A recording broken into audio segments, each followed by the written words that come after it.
Welcome back to another episode of the Point of Aim podcast. We have some spicy topics for today.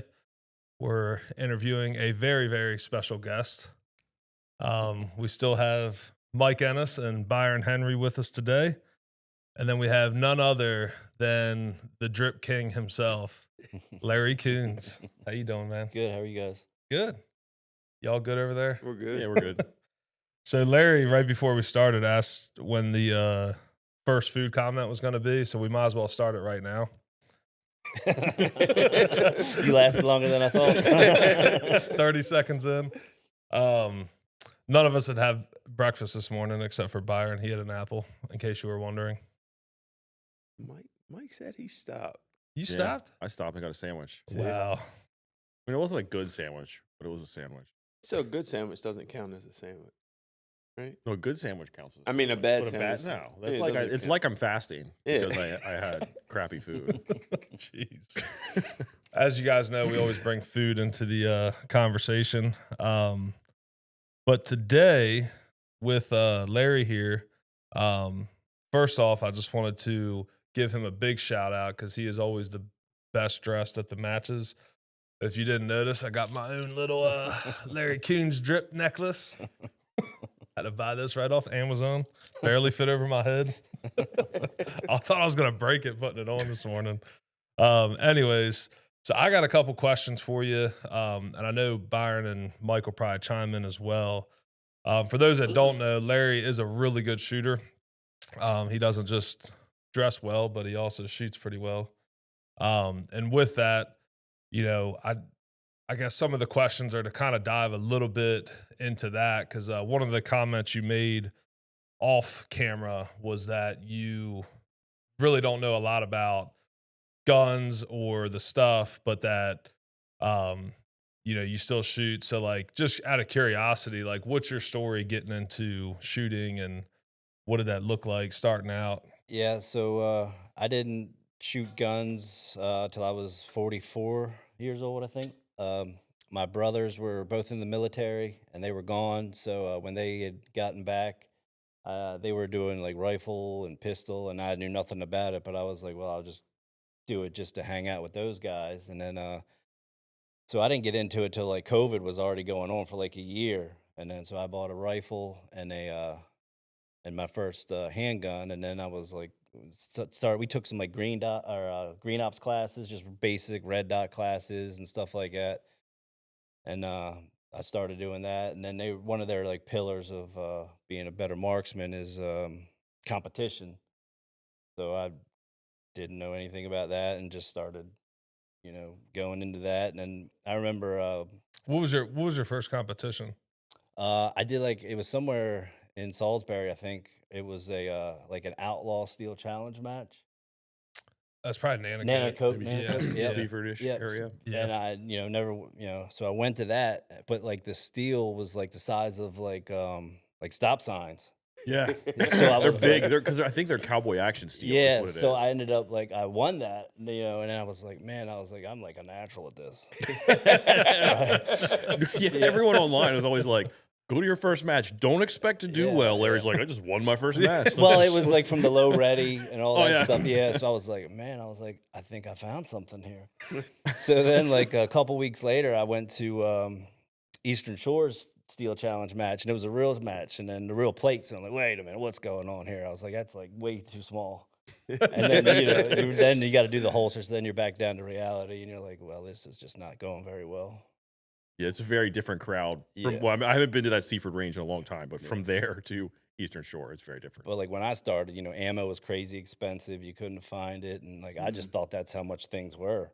But then my brothers were like, "No, like you got in this a couple years too late because we were paying, hardly nothing a couple years ago." And that's just started. It's where it snowballed from there. Yeah. So then once you got out of Steel Challenge, what was like the next? Oh, so then I made my way to Bridgeville somehow. Found that their Wednesday night and Saturday thing, and it was like $5. So like I found they do this every Wednesday, and I was like, so they would need somebody at work to work a night shift or something. And I'm like, I'll do it because I knew I'd be off Wednesday, and then I could go shoot. And I did that for for a good bit, and then started doing a little better there. Not great. I was still getting beat by everybody there, but I was doing better. And then I made my way to Quantico with my brothers for a USPSA match, and like all the Marines, I was like, "Where's all the old guys at?" I was like, I was like, "This isn't who I usually shoot with." I was like, "These guys had muscles and no beer guts," and I was like, "Oh, now I'm really in trouble." So, and then that was that. You go from losing to the seniors to Yeah. then you're like, oh crap. But like once I found out, like, so you shoot and they instantly give you a score, and within half an hour how you did. I was like, okay, that guy's been shooting forever, and I'm keeping up with him or whatever. I was Right. instantly hooked. And then once I got into USPSA and the whole classification thing, then I was even more hooked. And that's That's a good one for hook. Like That's what- that classification got me systems right can really away. pull people in. right away. Yeah. Speaking of classifications, so how long did it take you to hit master? He's not G already? What? No, I'm sorry. By math, I shouldn't. So my whole first year, I like I said, I didn't know much about guns. I think my first gun was a Springfield XDM Elite because it had a threaded barrel. And I was like, "Oh, that's cool." Larry must have listened to episode 2. Well, I did, and I was like, "They're wasting my content." So it had a threaded barrel, like I said. So then I put a compensator on it. I don't know why. I just, like I said, I'm finding stuff online. So and I remember I went to the Green Ops class, and it had like it stuck out of the holster. I had like an IDPA holster, and this thing was like that long by the time I got it out and all that stuff. And I just didn't know. So I started with that, and then what was the question?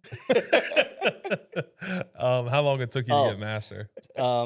In my second year, so 18 months, I think it was. I started in July.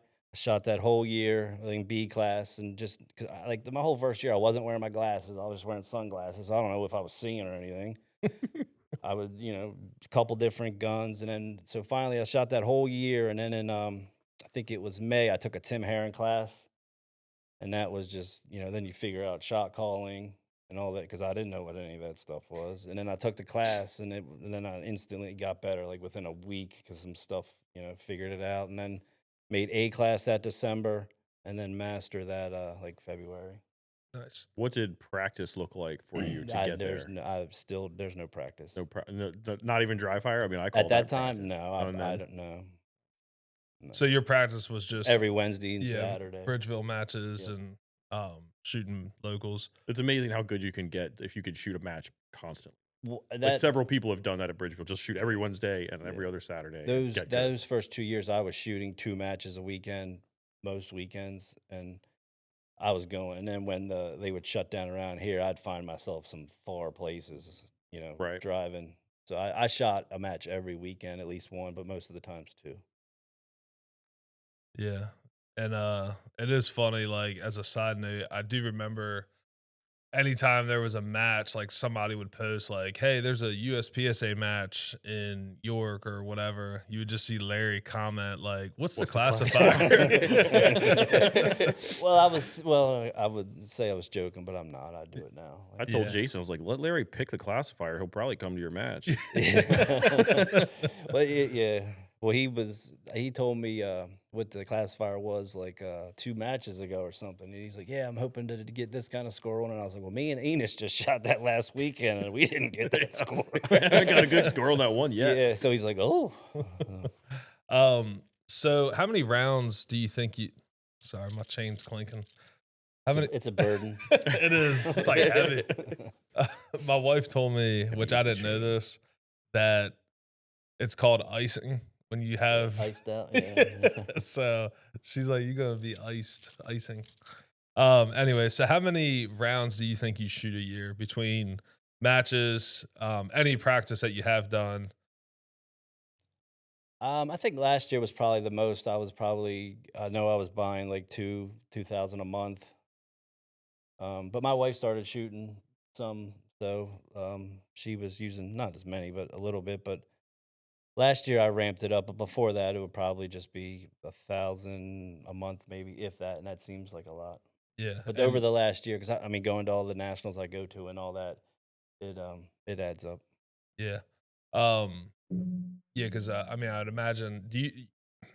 How often? Because I know some people get into like really tracking their ammo, Yeah. and then other people could care less. I'm kind of like I could care less unless I'm like testing a gun or something like a I canic. was so again listening to your podcast a couple weeks ago. I had on a whiteboard and it said, this was like two whatever, and it said, 1, 12, 23, 200 rounds, exclamation point, yeah. And then there was another one, and then it just stopped because I stopped tracking because it stopped working. Yeah, that was a stark time in shooting for us. I wasted a whole year with messing with that stuff, chasing that stuff. Yeah, that canic was yeah. Anyways, we'll move on. So, so what motivated you to like really dial in on the competition? Because you see a lot of times people will get into it because it's fun and that's how it starts. But then I think for a lot of us that are really like grinding and trying to be the best that we can, what was the driving motivator behind that? Just the classification system, honestly, really. It's like I don't really, like I said, I'm not a gun guy. I don't carry guns. I'm not, I never grew up around them. My whole thing is the competition side of it. That's the only thing that keeps me, going mostly. So do you think it's more competing against yourself or competing against just the best of the Oh best? no, it's I could shoot like crap, but if I beat some people, I'm like, wasn't that bad. Could have been worse. Well, that's like the whole journal thing. You're supposed to, write down in your journal what you did. But by the time that I go to do that, I've already seen the scores. So I'm like that, and that really does like affect how I feel like I, you know, performed that day. Yeah. I, I don't know. I try to think about like, like what motivates you to kind of like keep going. And I really do think like if you don't have anybody that's pushing you Yeah. or like you're pacing against at some of those matches, Yeah. and I'm sure all of us like, and it doesn't matter what level shooter you are, um, with the exception of somebody that's like, oh yeah, I have fun. It's something I can do and waste some money. But I think for most people, whatever level you are, there's somebody at that Oh yeah. match. That Well, you're, every season there's been somebody. I'm like, okay, man. And I remember thinking, man, if I was as good as that guy, I would really, feel like I was something. But then you catch that guy, and then you're like, well. And then you catch the next guy, and then there's people that I still haven't caught yet. You might catch Yeah. them for one match, but you're not. Yeah. I Like- definitely like think about some of my early days of people that I'm like, man, they're like, how do they shoot like that? Yep. My first match at Bridgeville, I watched James Cantrell run the stage, and I was like, well, that was dumb. There's no way he could have hit anything. And then you go down there, and you're like, whoa, okay, he hit everything. Yeah, it's like 0, 0. Yeah, I was 0. like, why would he do that? I mean, I just felt like he was just running around. I was like, well, that was dumb. And then you're like, geez. And now you pretty much beat him at every match, right? I beat him at one match, one York match, and that's he's one of the ones that you kind of trying to catch because he's very good. Yeah.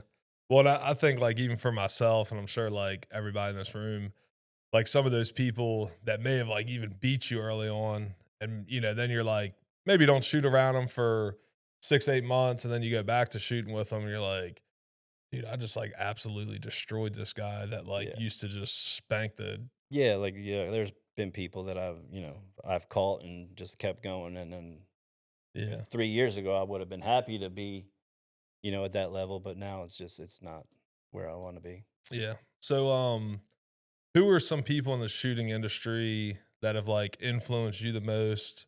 Maybe some people that you look up to or like really follow their content or, their instruction and that kind of stuff. Like I said, Tim Herron helped me the most. Taking that class, I instantly like kind of was drawn to him, just his personality, the way he taught, and then And you've taken a lot of classes.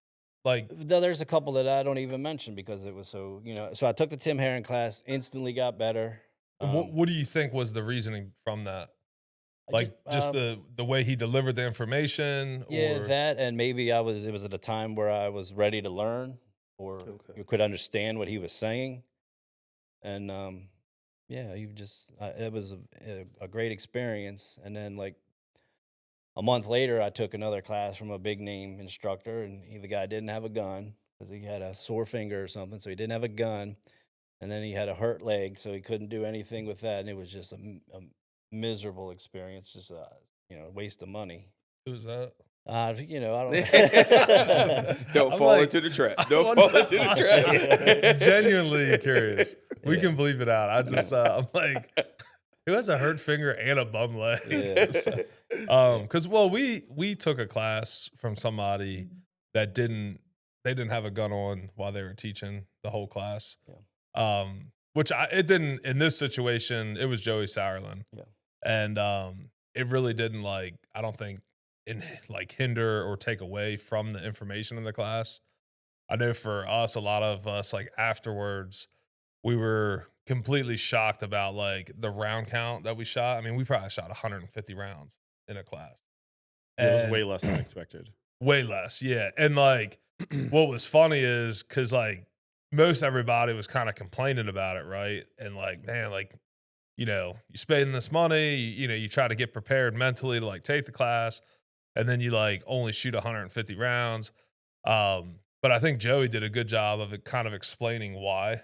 And, he's for him, he's how he became a national champion and has accomplished all the stuff as he has wasn't from shooting a ton of rounds. It was from the dry fire, from all the things.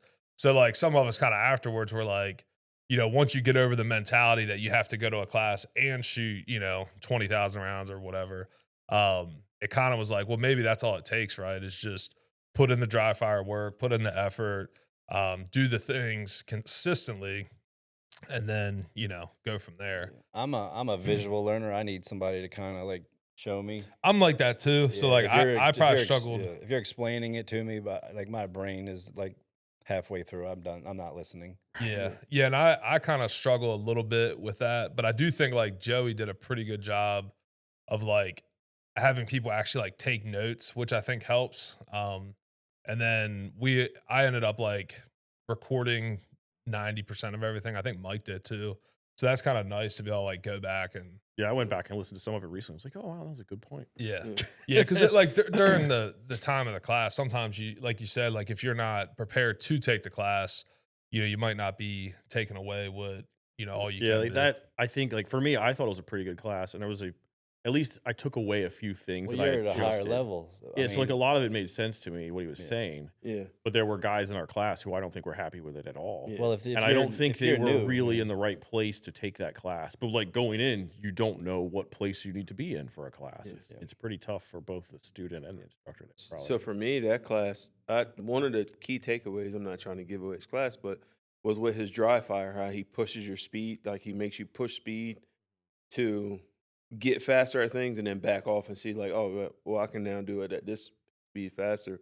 One of his things was when you're repping something out, just keep going faster and faster and faster until, and just, I guess the pace that you couldn't do it now becomes a normal pace. So that was a couple things I took away. But one thing I like about taking classes, at your point or at this time now, would you still take more classes? Do you feel like they benefit you? Oh, absolutely. Yeah. I took Tim Herron was at Shadowhawk last year and doing his thing there, and I met him on the Monday after he was done. He stayed after, and we had You and your wife, right? Yeah. I remember that. So Shadowhawk had their monthly match, and he did his class. And so we went Monday, and the stages were still up. So he was pick a stage or two that you think you could do better on, and we'll go and do them. And it's just the stuff that you think you're good or whatever, but he instantly took 2 seconds off my stage, my best stage from the day before, just by switching some things around. And then you're well, I mean, why do I not see that? Why didn't I do it like that to begin with? Yeah. So Yeah, I think that's probably the fastest road to success, right? Is just having somebody that can break down your stage for you. Because to that point, and to have it to where you literally just shot the stage and they're literally doing it almost live or right after, that's almost invaluable. How many, just while we're talking about classes, how many classes have you taken in a year? Because this is a conversation we've had is you feel like it's almost better to like take one class a year or something and really like digest that and really try to focus on the things that you learned from that class. But I know you said you had a couple bad experiences. So just out of curiosity, how many classes have you stacked in 1 year? So like that second year, I took the Tim class. 3 weeks later, I took that class that wasn't very good, and then like I said, I didn't get hardly anything. You know what I got out of that class? If you're shooting a target and the whole target moves, it means it's a delta because you hit You the hit a stick. stick. And I was like, So who was the instructor, Mike?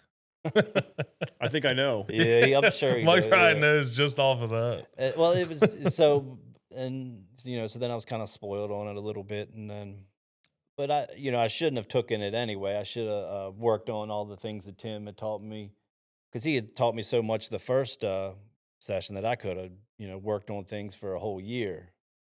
And but I was like I said, I was so new, and that's why I've switched to so many guns. It's like I never did any of this before, and now that I'm doing it, I want to try to cram so much in, and I think that's a little bit of a detriment sometimes. Yeah, so talking about that, right? So knowing what you know now, what advice would you give yourself in your first year starting back out? Buy a pair of HD gold prescription glasses, because I did a whole year without being able to see. So there you go. I would get 2 P10Fs. They worked. They were fine, and just get a good setup, and then just rep it out and keep going with it. I don't know how many. I mean, well, how many things I've been through since I've been doing this, and it's sure that's not helping. Yeah, I'm actually surprised that you didn't stick with the DWX longer. I love that gun, and it was I tried to, but if I'm going to the nationals and all that stuff, I wanted another one, and at the time couldn't get another one. Yeah. And then people were you couldn't find parts for it. So Yeah, the lack of parts availability concerned me too when they and first came like I out. said, And even now, some of the stuff if you want certain parts, you have to send it back to them to get yeah, it fixed. yeah, You yeah, can't yeah. fix And it. and like I said, and I'm not a gun guy, so if something breaks, I don't I just have to grab another one. I'm not going to go to Yeah. the safe table and get it. Right. And if you need to send it back, like then you Yeah, kind it's of need weeks at and that weeks, point you need 3 guns. Like you need one if it breaks to be going back, and then you still need a main gun and a backup gun. Like Yeah. kind of need 3 guns if you're really serious. Yeah. And then Ben's over there like, I'm just gonna fly with one and hope for the best. I mean, you buy a good gun, you only need one. I shot that It'll gun break. pretty good, and it ran great, and it was just. It was. I mean, you were part of the reason that I got the DWX because, like, after all the Canic stuff, we like went through that together, and then it was like, well, Larry found a gun that actually works, right? Like, and I had the P10 mags were great, but like when you were talking about the Canic thing, like, I was having like flashbacks. I'm like, ugh. like PTSD. Well, because then I was like looking at my gun room. I have 5 of those cases, because every time I'd send it back, they'd only want the gun. They didn't want the whole case that it came with. And then they would send me a new gun and send me the whole thing. So I got 5 of those damn things.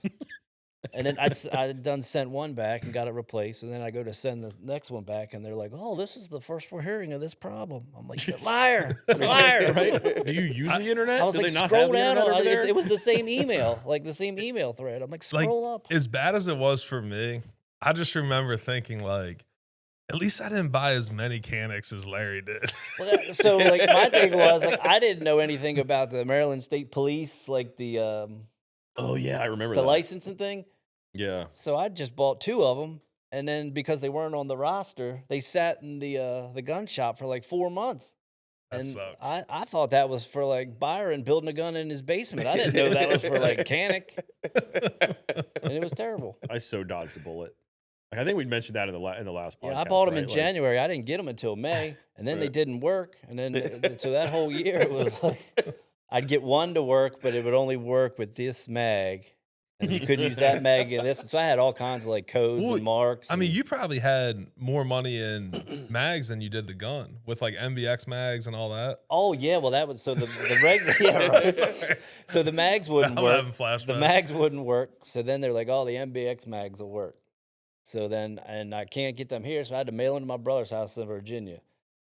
So the mags were there, and there was a steel challenge at Eastern Shore on Sunday. So I left my house at like 3 in the morning to drive to Stafford, Virginia to get the mags to make it back to the steel challenge match.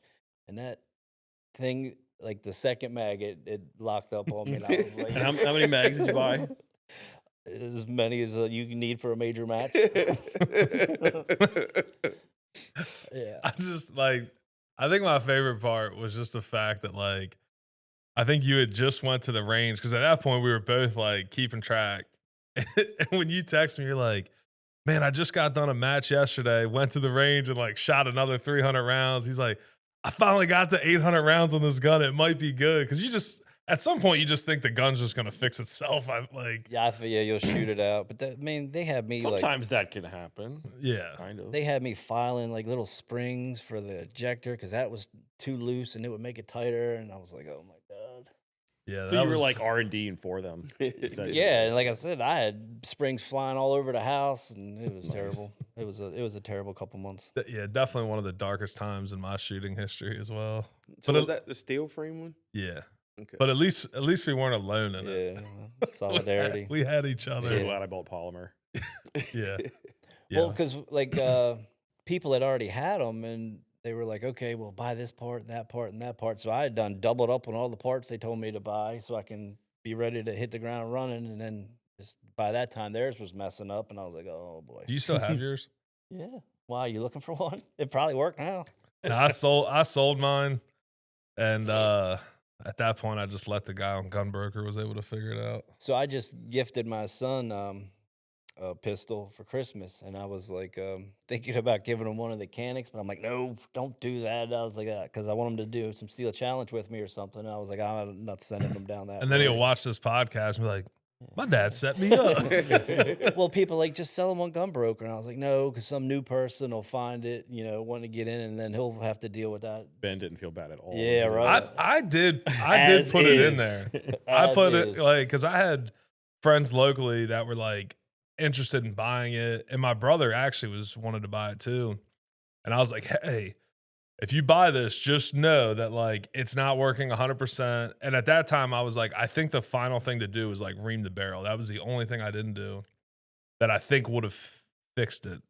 Air quotes. But then that kind of like he was like, oh, I don't know, like I want something that works, and I kind of talked him out of it. But even on Gunbroker, I think I still put in the description like may have issues, malfunctions, or whatever. And I think we're, as competition shooters, like we're overly anal about reliability compared to your average gun owner. Because like if Yeah, you have one true. malfunction in 100, that's 99% reliable, right? Yeah. And if you're just, But if we have one malfunction per 100, that's awful. Yeah. well, Right? plus- Like even one per couple thousand is terrible to us, and that's a fraction of a percent. And Yeah. those malfunctions, you had to strip the mag racket, put another mag. You know what I mean? It Right, was that's a, like a it was a 5-second major malfunction, thing. yeah. Yeah. Yeah. Well, I mean, it didn't just cost you stages; it cost you the whole match Yeah. because you just lose so many points. But anyways, back to the Chronicles of LK34. Speaking of the 34, excuse me. For those that don't know, what does the 34 stand for? It was just my football number, and it just kind of stuck around. Yeah. Well, we like it. I like it. It snowballed. Yeah. Because for those that don't know, Larry has shot a ton of majors, including nationals. Through all that, what has been your proudest achievement in shooting? I think making master was pretty cool because I never set that as a goal. Like getting to A class was pretty hard for me, I thought, and then making master just kind of like happened. I was like, oh my god, I'm right there. All I need is this. So doing that was pretty good. But I think last year, I think winning the Salisbury Summer Classic, that was pretty cool because and I took the the freshen up class with Tim last year. Then the next week I won the Salisbury State, which was good. Then I went to Carry Optics and did really well there because I know And you were switching guns in between too. I'm always doing that. And then so that surprised me how good I did there for only being on that gun for like 3 weeks. Then I went back to limited optics and shot area 8, and I think I got 14th in limited optics and like beat like some people that I never thought I would beat, and that was probably my best match last year. Yeah. That Now, was a big do you deal. think what do you like as far as things in shooting? Was it that because of the Tim Herron class? Was it because you started doing some dry fire? Was it more mental stuff? What do you think was the I really wish that I could figure that out because after Area 8, it's been like kind of going downhill since, and I don't know if I just but by that time I was so tired and I was worn out by August, but I haven't shot a good major since then. yeah? Which I mean, burnout's real too. Yeah, and that's my other thing is like I feel like I'm missing out if I don't go, and I keep saying that I'm not going to do it, but it's not even June 1st yet, and I'm already 5 majors deep on the schedule, and with that, and they haven't even opened yet. Right. Yeah. Yeah. We'll watch him practice score. Like, when's this stupid thing going to open Yeah, so I can right. just get signed up already? Yeah. I've have taken a little bit of break this winter myself. Some was forced, but some was just not forced and has just happened that way. Yeah. I haven't shot with Ben. We were shot since August, I think. We shot Potomac Grail. Yeah. And this is the Yeah. last time I shot a match with him. But I enjoy the whole major thing. I mean, it's my hobby now, so I like, looking to see who's squadding where, and then, oh, I don't want to spend 3 days with that guy. Let me move to this squad. That's great. Yeah, we when we do shoot majors, I mean, we generally we all try to squad together because it's normally not annoying. Yeah, well, you know what you're getting, okay, Yeah. you know what that guy's. So like last year at Carry Optics, I knew every single person on the squad. It was everybody from Area 8, and it was a fun time. And Yeah. it's no reason to be nervous. I mean, everybody there has seen you do good and do some stupid stuff too. So Right. And I it think there's wasn't something that. to be said about that, right? Like shooting with people you normally shoot with, because then like you could get in like around some really good shooters and then start trying to do some stuff to like Yeah. show off or something, and then really like you had no business doing that. You should have just shot the way you normally shoot. Um, so I don't know. Well, that's like Ed, my buddy Ed was on our squad, and he's like, "Man, I'm nervous." I'm like, "Why? You shot with that guy last Saturday." So Yeah, or the one nationals we shot with Team Beretta. 2/3 of those guys were cool. 2/3. One had some issues. Anyways, Like, well, this year at Race Gun in Utah a couple months ago, like that was the first time I'd ever been on a squad where I was obviously the worst shooter there, and that was like, oof, that was a lot. yeah. Who all was on your squad? Is it Uh, anybody we would know? Isaac McLaren, he came in, I think, 5th. Dan Patelia, there was a lot of people. They were all squared away, and it was a little bit different. Yeah.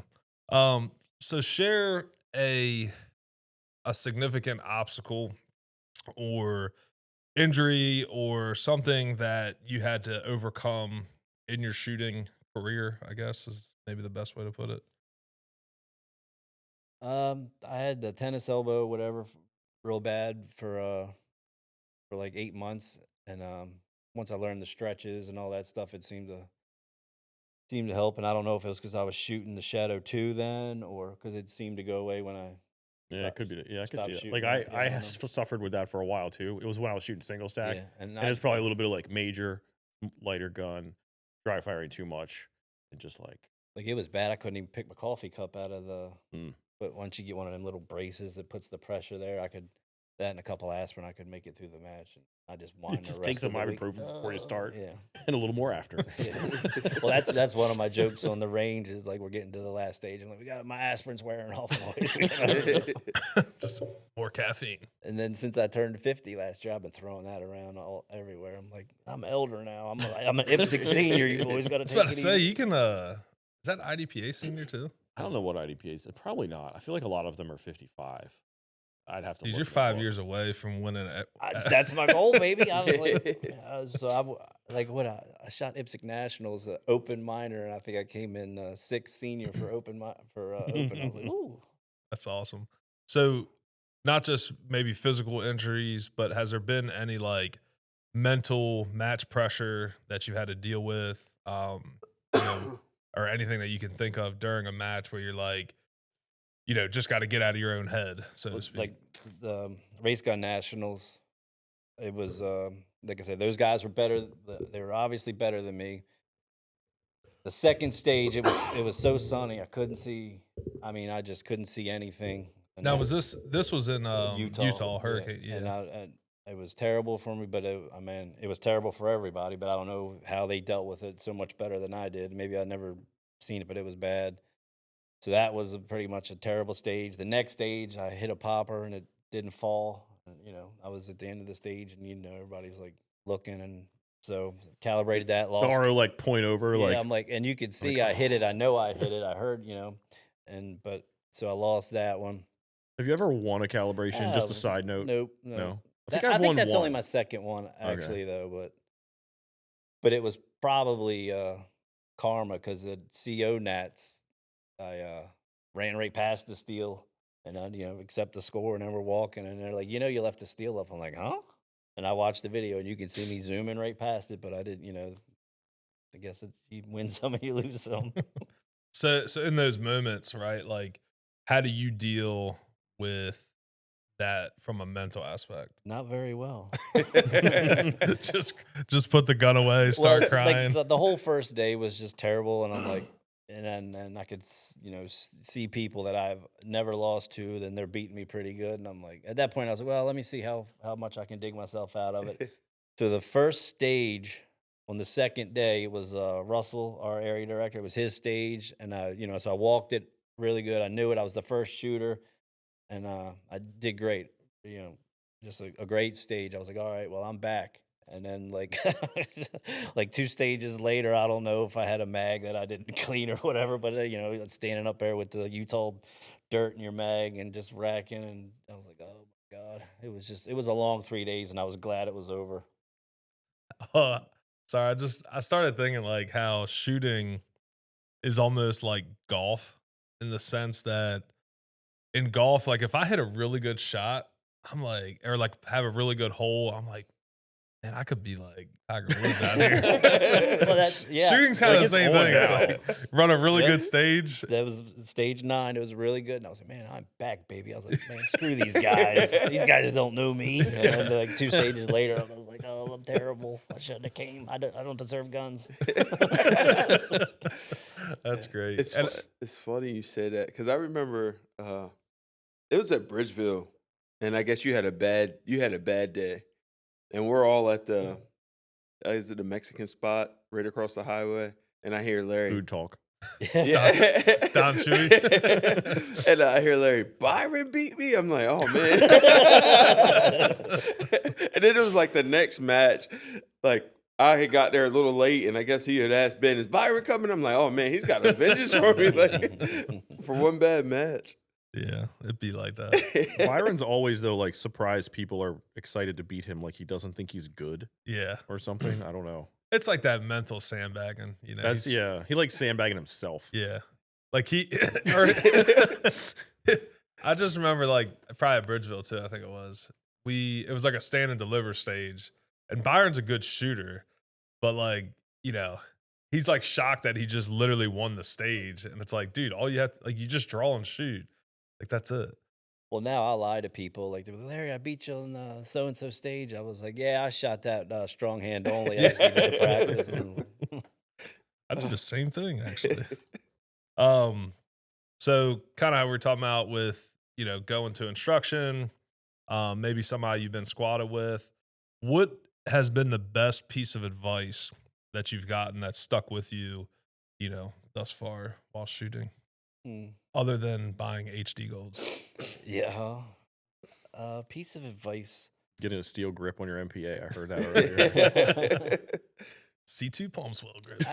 I don't know. It's I think people sometimes like when they're doing their walkthroughs, like I'll see them and I'm like, you're not even going to shoot it. Their walkthroughs are faster than they're actually going to shoot it. Mm-hmm. I was like, you're just looking at the targets, and I think maybe I've been doing this a little lately too. It's like okay, I know where all the targets are, so I got the stage down, and that's like there's so much more to it. You need to know where you're going. Just because you know that where the targets are, that's only half of the battle. You need to like pick your spots, pick your points, and when I can do that, I seem to do a little better. But I think that's a huge nugget Mm-hmm. that like anybody listening or watching should like think about that, because like we talk about it all the time, where you watch somebody walk through And it's like, they didn't visualize that where those shots are going on that target. Yeah. Like they're just kind of like, whatever.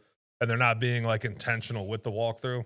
Another good little tip that was Rob Epifani gave me was because I have a trouble like they're like you got to like pick a small spot on the target, and I'm like I can't see that. I was like I don't do that, and he told me like picturing the dot leaving from where you want on the target, the ghost dot I think he calls it. So when I do my walkthrough, I picture the dot leaving and returning, and that seems to help me. I just thought of it. I haven't done that in a while, and that's probably why I was like, I need to get back to that because when I did, it worked very well. See, all you had to do is come on the Point of Aim podcast, If I had a fix journal, yourself. if I had a, if you had if a I had a journal. positivity journal. That's what we should do after every match. Just do like a selfie recording, and then like just have this library of videos. And it's like, oh, I was very depressed shooting the Mechanic Rival that day. That's awesome. So as of right now of recording this, we are in the technical off season of matches. What do you do or to kind of stay primed for that? What's your off season routine? Do you just grind through and Every year I've just really just kept going. But that's when I find matches farther and farther away. I'll find myself like Puerto Rico? I almost, if I didn't have to come here today, I'd have found myself at an indoor match in Pittsburgh last night because they were like, "Yeah, you can shoot Friday night and Saturday morning." I'm like, "That doesn't sound too bad." Yeah. I was like, "How?" And then I'm like, 4 hours?" But yeah, I usually the New Jersey guys, they shoot all year round, so I'll do some steel challenge if it's not freezing cold. But yeah, I usually make my way up to New Jersey. Yeah. This year, like, my goal has been to intentionally try to take a break, Mhm. which is hard because you enjoy it. We all have fun, just shooting and the whole thing. So it's very hard to like see a match. And I mean, obviously, like local stuff, I'll still try to hit here and there, which I haven't been able to. But even like there's a match in January that I want to shoot, and I'm kind of like, no, like I'm gonna get halfway or most of January and then February start. Because I know like a lot of guys will go to like Florida. Yeah, They'll shoot the. I'm shooting the IPSC Extreme in Florida last week in January. Yeah. But Are you doing Puerto Rico too? No, that's the That's week February, after. right? Yeah, Yeah. because I was like, it was cool and all, but when I went, it didn't rain at all, so it was really nice. But I'm like, would I really enjoy this if it rained for 2 days straight? And it's a lot of it's a lot of money, and I'm like, I'm going to spend that money. Might as well go to a vacation. If it rains at the pool bar, who cares? Yeah. But like shooting's become such a habit to me. Like if I miss a weekend, it's like the weekend to me is like so long when you're sitting at home. I'm like, my God, this is long. But when you shoot, it's it's over and it's back to Monday. Yeah.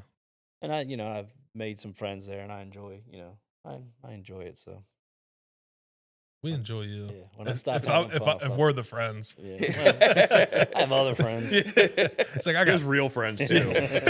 That's what he's saying. We're just the fictional online friends.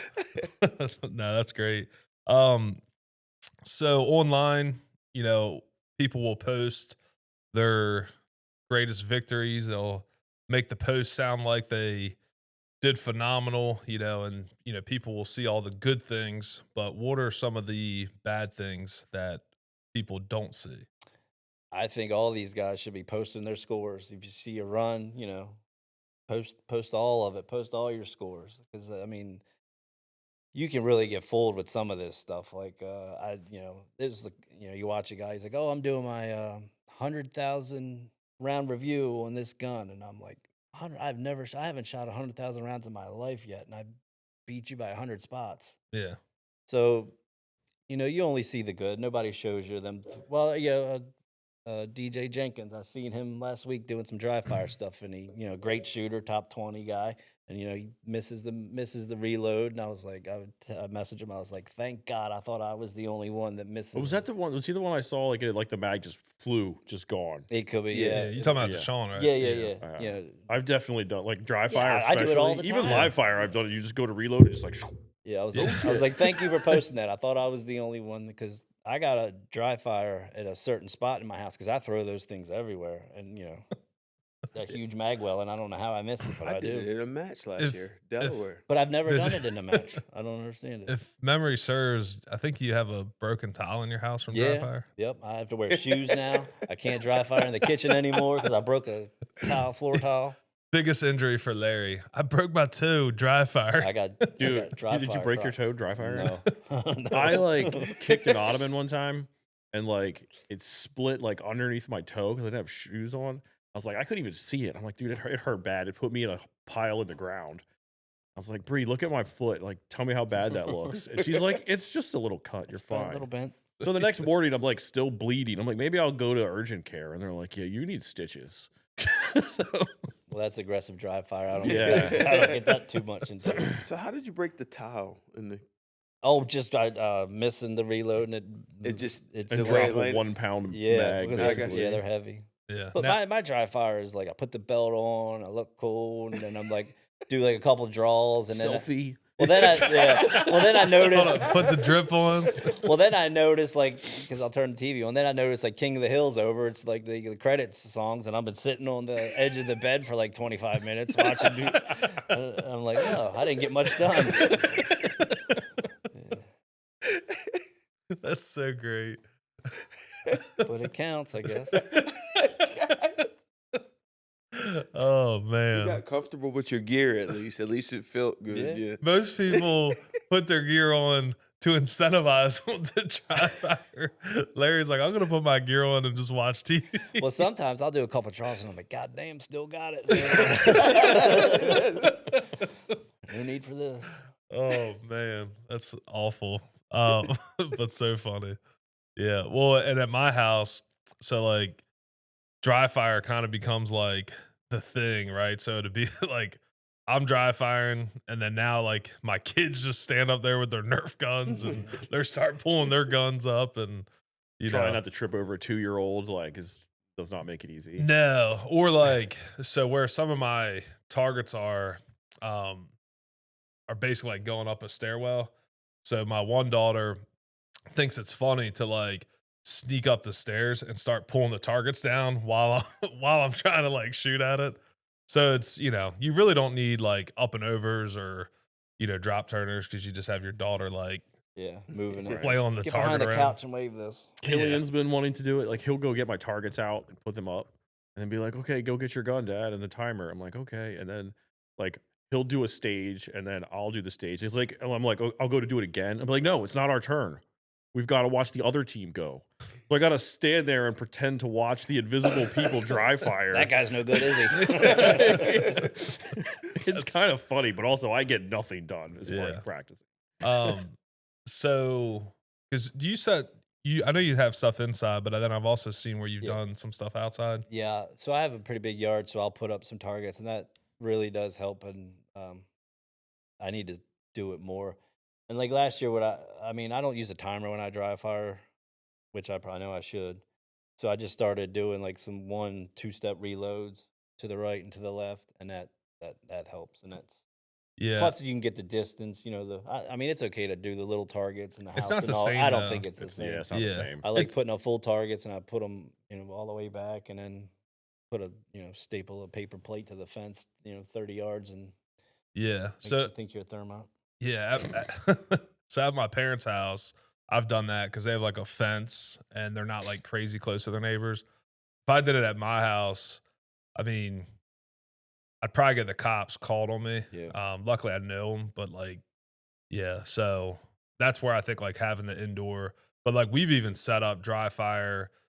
Like we've done, nights during the week where we'll literally just like meet up. I say like a warehouse, but basically essentially like a pole building and set some stuff up, like have some kind of fake walls and stuff. And honestly, I think you get way more out of that, like being able to move and, just making sure I have my gun up and, all that. Not saying you can't get a lot out of, just standing and looking at a wall or an array. But I really think if you can incorporate movement into your dry fire, definitely helps. Yeah, I need to step that up a little bit. I know I can do more than I'm doing. Yeah. So, but you never really think about it till you're at match day, and you're like, man, I should have practiced. Well, so more." it's funny you said that because I was actually thinking like because we took a Steve Anderson class. Have you taken his? Okay, yeah. I mean, I don't know. Yes. Yes. But one of the things he had kind of said that I thought resonated in the class, he said some wild stuff. Soupy fingers. Yep. That was not the thing that resonated, but it was Yeah, a right. thing I never forgot. We don't remember the context or what he was trying to teach us, but it involved a soapy finger. Yeah. Anyways, he was very comfortable with Sophie fingers too. So one of the things He had a hurt finger when I was with him. Well, he probably didn't want to soapy that up. I don't know. So we did it. We did the online. Okay. Yeah, the mental management, which I do think was very good. There was a lot of stuff that was, very good nuggets. And he does a very good job of like breaking it down to the practical level of being able to actually do it and have a plan. I do think, like you said, you got to follow the plan to a degree. But one of the things he had talked about was like putting in the work, right? Like we all know what our work is or what it needs to be. Putting it to the point where when you show up on match day, you don't think like that of like, well, crap, I should have dry fired more, but you go into the match and it's like, no, like I know I can do this because I have put in the work. I know I shoot at this level. All I have to do now is just do it. Yeah. That's kind of like I know what my draw is. I know what everything should be.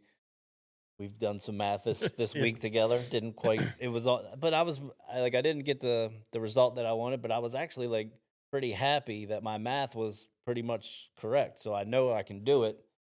And I was like, well, that's pretty neat once you figure that stuff out. Like the classifiers kind of become that's what helped me a little bit once I figured out what my reload is. And okay, well, I'm half a second behind on this classifier. Okay, well, it's my draw and my reload. There's your half a second right there. So you guys shot a match together this week? Mm. How did that go? Good. Yeah, it went pretty good. Just a match I wasn't able to There go. was supposed to be 2.5 masters there. Why are you looking at me? Stolen valor, I call it. Oh, that's because Jason must have signed. he I didn't signed even me up. realize you were signed up like that Yeah. until Jason said somebody said something. Oh, I noticed. Yeah. You I texted me should about have. it. Yeah, and then with me not even being able to go, like I didn't even change anything. But yeah. So so that was a Salisbury match. What did you think of the stages and It was good. It was dark. But Yeah. he did the match book or whatever, so I knew what the classifier was. So I was like, all right, all alphas at GM level, I need to do it in 2.95 or something. So I was like, okay, to the draw, to the reloads, and then I talked to Mike, and he's like, yeah, it seems rather doable, doesn't it? But then you get out there, and then I was like, I think 0.20 behind for my time, and then but you guys have the commander timer, so I could see what my draw was, what the splits were, and I knew it was because you couldn't see the steel very well because it was dark, like shadowed? like the shadows. Yeah. So I was like, and that's where the time was. But I was happy that I was correct in my math. Yeah. The math was mathing. And my run was pretty similar to yours on that. Like in my transitions to steel were a scooch slow. And then, like, I would have liked I was happy with my draw for doing it from concealment, but like if I could have picked up another 10th or 2 there, I might have got it. But What Go ahead. well, I was gonna say, what were you shooting? LO or yeah, open? LO. So you're shooting LO from concealment? Yeah, with the EWX. Nice. How you like Compact, not like the big ass. Mike definitely would conceal a full size gun if he I could. told him I was like, I should try this with like a big gun from concealment, but like a 5-inch like steel gripped 2011 gets ridiculous trying to pull that out of your pants. Yeah. Is this a family show? Right. But like for my second time shooting the gun, like I'm pretty happy with how it shoots. It did tell me on stage 1, like, hold on to me tighter. Oh, right. Right? Like I was like, oh yeah, Now, because that's the first time I'd drawn it in a match and pulled the trigger. Like I've done dry fire draws and I've shot it just testing to make sure it worked. So I didn't have the best grip, and yeah, it was wiggling around. And as the day progressed, I got more comfortable with it. Is that ported? No. No, because I want to like, it's nice if your carry gun can work as a backup gun. Yeah. So like if my gun breaks, I can just be like, well, I guess I could just go to the car and get another gun. Yeah. even if I didn't bring like a legit backup gun. You're like the North Carolina IDPA match, like Ken Rose for like accidentally left his gun at the house, cause like pulled basically the gun bag out or whatever. Well, it just wasn't in the case or something. Yeah, It's but in the safe. You grab an empty bag. yeah, and but then luckily like had his carry gun, so was able to use his carry gun and still ended up like winning his division. So I think we probably put more into the gun mentally than what it needs to be. Because like Yeah. I mean, smaller guns are like, yes, they're harder to shoot, but it's also like you said, like, oh, I just got to grip it tighter. Right. Yeah, I'm curious, like, to try to figure out how much the gun hurts me, and it's tough. Like, one match isn't enough, right? But like, and Larry, I can't really count Larry because he's not usually there. But like the guys that are usually there, the gap was very similar. It was like 15% or something. Yeah. So I don't know that it From was from you hurting. guys to the Yeah. third. yeah, which I mean that kind of tracks. I think where the smaller gun's gonna hurt you is just like you get out to Thermont shooting like Maryland State or something like that, and you got Yeah. 30-yard popper. partial or popper, mini popper, whatever. That's where I think it's gonna hurt you a little more. So And I don't think, like, for me, I don't know that the draw, maybe partly because they were all like wrist below belt, so it was fairly easy. Like the draw didn't seem to hurt my times much. I could see the reload being more of an issue, like trying to run it from concealment. But I could always just not run it from concealment. Get a better are idea. you doing pocket reloads? No, I've got one on like under the shirt and the belt, right? But it's still like you got to get your shirt. You gonna out of let the this way. man beat you with reloading from under our shirt? I'm 50 years old, man. Oh yeah, that's what. Okay. I'm almost 50. What were you, trying now? to Were you catch him. shooting the Walther or something else? No, I was shooting the MPA, my silver and gold one. But Yeah, it's he like, was looking blinged out. it was like, I was like, whoa. But I couldn't see that. It was hard. It was hard because it was so Yeah. dark, and like that ammo, I was shooting a fireball out, so I would see my fireball, and it was hard to track. But That's the one thing about like shooting that match with the wintertime. Yeah. I feel like, and I haven't even got to shoot the match yet, but just with it being so dark, no matter how well you light it up, it's still going to be like you're still going to be dealing with shadows and Yeah, I like did use my else. flashlight on one stage, but it was an so accident. did I seen that. the kid that was shooting. He used, I don't know if he meant it, but he kept flipping. Yeah, like I bumped it, I think running around the wall or something. When I took my finger off the trigger, I like hit it, like came out of position and turned my light on. But like shooting the steel on the classifier, I was just like paper, and I was like, it's got to be there because you don't, just transition over. Like, okay. Yeah, that can definitely, like I said, make it difficult, especially because like Salisbury isn't quite set up. Like some matches I could see, like if you had it set up to where you have like legit floodlights, almost like a baseball field or something like that, it'd probably be a little better. But I mean, I think we do pretty well for what it is. Yeah. But And with an optic, it's not terrible. Like it certainly isn't going to help your classifier on it. Like that one wasn't too bad. We've done some that were worse.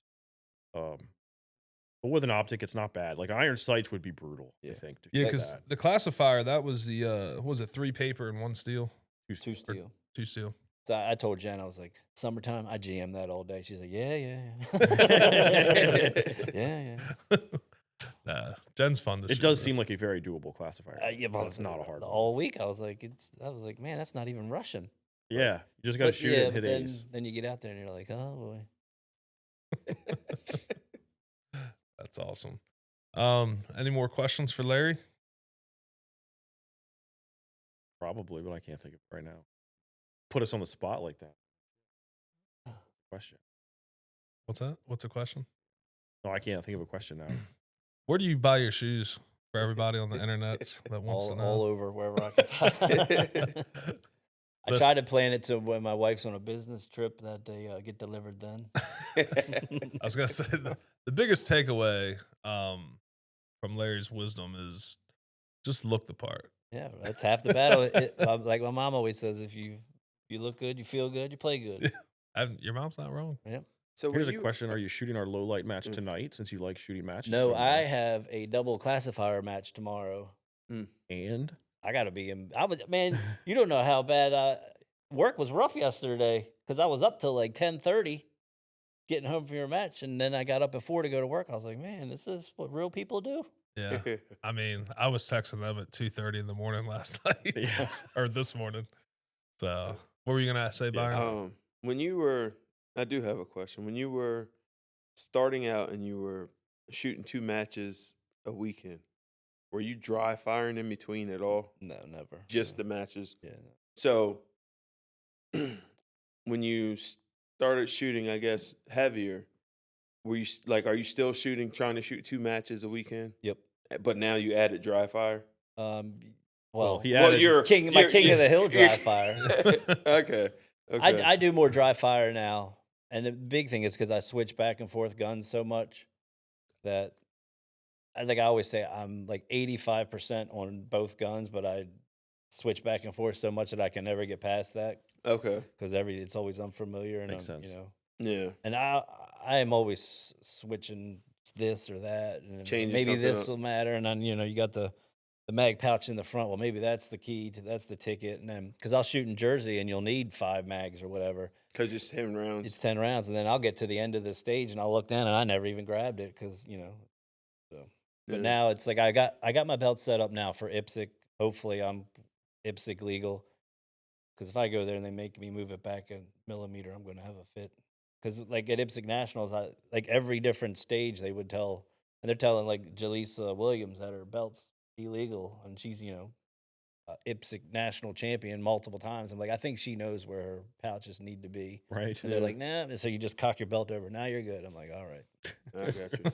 Sounds like IDPA. Yeah. So hopefully Yeah. I'm just gonna leave it at that, and then hopefully I'll be good to go. So what do you run, like a Lynx belt where everything's Yeah, locked into place? Yeah, the Lynx belt, and then the Ratchet. Henning, whatever they are.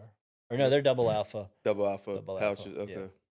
Gotcha. Did you get them custom anodized or whatever? Or did they find them in that like shiny gold? Like maybe it was just the light at night, but they were really popping. No, I waited. at No, I Salisbury. waited a couple months for those. Okay. Double alpha makes them. Yeah, they definitely look like Ben's chain Yeah. at night. Well, I just got that new Range Panda holster, the Oh. Apex Predator.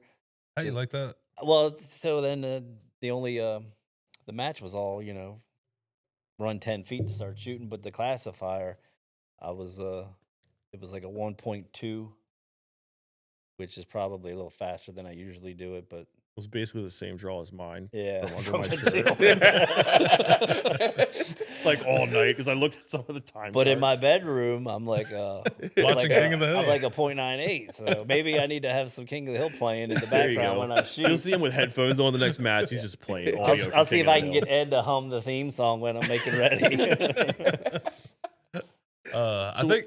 Oh, go ahead. I'll say when you were shooting only matches or even now, do you approach club matches as if they're practice to work on things, or do you go into them like I'm going to win this? Every I time? go into Or whatever. I really need to figure out either go there and work on speed or go there because I notice like when I say all right, I'm going to try to be fast this match. I don't go much faster than I do. I just Yeah. the pace I go. I don't. Right. So I need to figure some of that. Some of it really does become a grind. Like it becomes a blur. By the time I'm done on Sunday, I don't even remember what happened on the match Yeah. Saturday, which is probably That's where you mentioned the journal thing like yeah. 3 or 4 times in this podcast. Like that's where that probably Yeah. Yeah. would work is to like write crap down as soon as it happens or right after. And I remember, yeah. Well, like Ed, he does it after every stage. yeah. That's probably smart. But you're supposed to write like 'cause sometimes I'll be like, what could you possibly write good about that stage? But you write. Yeah. you know, There's you probably think- something like Yeah. I did not fall down on the Yeah. stage. But yeah, by the time I get home, it's like this. I've seen the scores, and that Yeah. I will could shoot 8 mics, but if I beat so and so, I'm like Yeah. solid day. And the problem with that is you don't even know if so and so did Yeah, good. right. that He day. Yeah, had a good right. He day. could have dropped it. He Yeah. could have. But It doesn't matter that you had a worse day than me. It matters that you had a worse Yeah. day than me. you should take better care of your Yeah. stuff. It's not my Right. fault. You're not prepared. Yeah. Well, that's. Go Yeah. ahead. Go ahead. I was gonna say that's what happens a lot with us shooting at Salisbury. It seems that you'll get through, you shoot, and you'll have like a dumpster fire after dumpster fire, and then somebody will come up at the end of the match when the scores post and like, Almost had you. yeah, I almost had you. 14 seconds behind you today. Or it was like I was 4th and you were 3rd or whatever. Yeah. So Yeah. I will say the beginning of the year, once we took that Steve Anderson class, the next maybe 5 or 6 matches we all shot together, we were good about being positive, making sure, we have it kind of faded as the year went on, but it started off really great. hello, darkness, my old friend. I I think some of that stuff is for people who've never like played sports or anything before. Yeah. I think I can see where that would help you. But like if you've like been competitive in life and playing sports, I mean, Yeah. I think the biggest like takeaway, and if Steve watches or listens to this, he might disagree, but it's like if you have a bad stage, just you have to leave it on that stage. You know what I mean? Like, Right. and the nice thing about USPSA is if you have a bad stage, it doesn't follow you. exactly, like you don't lose the whole match based off of one bad stage. Yeah. 9 times out of 10. Like IDPA and some of the other sports, if you have a dumpster fire of a stage, the match is pretty much gone. Well, that's like GPA last year. I shot a target and I didn't know there was a no shoot like 10 yards behind it, so I hit that one and then it was like I don't know 20 seconds of penalties or whatever. I was like, well, there's that. Yeah. Yeah. Can't make Yeah. up 20 seconds. Right. Yeah, like in USPSA, like lots of times the winner will have a mic. Yeah. Or like they're going no to make shoot. mistakes, a no shoot. Right. Or Or like but you like an IDPA, if you tag a no shoot, like it's over. Because it's basically bullseye. Like you just can't miss. Like, Yeah, you shoot unless 'em- the match is like so hard. Unless it's ridiculous. Yeah. you shoot a mic or a no shoot and you're like, well, there's the match, but then you go back at the end and you just change that to whatever and you're like, I didn't even move up a spot. Yeah, yes, I've definitely Because done I'll that. be like, oh man, if I wouldn't have had that no shoot, I probably would have came in like top 10, and then you're like 23rd, and let me fix that. Still 23rd. That was, I remember you doing that to me because what was it? Or you probably like, I would have won if I just hadn't I done think- this. And he's like, actually, no, you would have. So I think it was Maryland State like 2 years ago. It was when we came off of Liberty, and I shot pretty good because we were shooting crazy far targets like the day before, and Maryland State was just like nothing but like just 40-yard small targets, and I remember like I shot a pretty good match. And Larry, you had some issues. Like I think you had malfunction, reload I stuff. zeroed the one-handed stage. I zeroed the whole thing. Like, yeah. Yeah, and I just remember you like texting me, you're like, "Hey, good match. Even if I didn't zero that, you still would have beat me." So like, I know you did good. Yeah. I think I had a gun jam. I dropped the mag, had a gun jam. So then I, for some reason, I picked that mag up and put it back in my pouch and used it for the second reload. So I got to fire, I think, 2 bullets in that. It was just a mess. Oh wow. Yeah. Just kind of as we're closing up, it just popped in my head. Because you started out Steel Challenge, you went to IDPA, and I know you shot some GPA and then into USPSA. Most of us here shoot pretty much everything. Do you feel like stop shooting one thing and just focusing in on one sport? Did that help you at all? Like Yeah. shooting wise, mentally? Yeah, the IDPA and the GPA is I hate the leaning and the stopping. So just shooting USPSA for me is more beneficial for me. I noticed that I'm just more involved, and I just can't stand the stopping and the starting and the leaning and going to Jersey sometimes is like because they're 10 rounds, you're reloading, so I'll shoot that match a lot, and then I think the last time I shot it, and then the next day I went to a match and reloaded after 5 bullets because that's what I was doing the day before so much. But it's all how you mentally prepare, which isn't my strong suit. Yeah. So shooting IDPA, GPA, and USPSA, I think there's pros and cons to both personally. Like IDPA, generally, you see a lot more like activators, movers, that kind of stuff. So it does help you because you have to be way more accurate on those targets, obviously. So I think there is times where the sport can help with USPSA. But I do think it's like if you want to be competitive at like one or the other, it's like I'm starting to lean towards you almost just have to like stick with that sport and you shoot the other thing for fun. And just, Yeah. I would go to those matches and have more penalties than I had, because it seems like they changed the foot fault rule a couple different times on me, or and then the mags would always get me in trouble and shooting stuff out of order. But the GPA, that's a good alternative. I like that. Yeah. I'm glad. Yeah, like it's a close enough blend Yeah, to yeah. where you can go and Right. get use out of it. And I think it's good for newer people. Like, it still kind of mushes you through the stage in a certain way. You know what I mean? Because I think if you give like newer people USPSA, okay, well just go shoot them all. They're Yeah. like, well, I forgot one. I got to run all, and that's Yeah. where things get squirrely. Yeah, definitely. I agree with that. Like GPA, if you're starting out, I would recommend that Yeah, over any other sport. Absolutely, yeah. Right. Even IDPA, just because of the rules. Yeah. And and you see it all the time. Like people will shoot it and they're like, "Hey, you got 5 penalties." And it's like, "Well, like what? For Yeah. what?" "Well, you're not supposed to reload there." And it's like, "What? That's just It's defensive." It's punishing for the people who don't know the rules, Yeah. and it can be a little demoralizing. But Yeah, no, absolutely. Yeah, I was just curious on that, but we are coming to a close on this. Just want to thank you for coming on and appreciate it. thank you. And What we should do is try to get him back.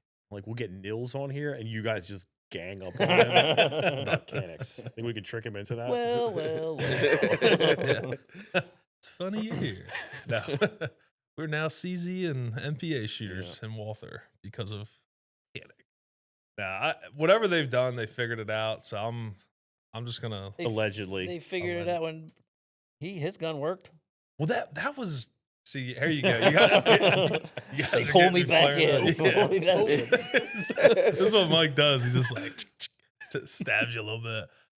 That was the one thing. Like at nationals, when I talked to him, was like, just tell me what you did. There's no camera. There's no. I'm not gonna tell nobody. I just want to know so I can fix my gun, because I know that you had to do some type of wizardry or somebody there, but like somebody knows what they did. Like, and that's all I want. Just give me that answer so I can fix my gun. I had a 10-cent rubber grommet on my mag so they wouldn't over insert. I remember that. And then doing they would that. kind of work, right?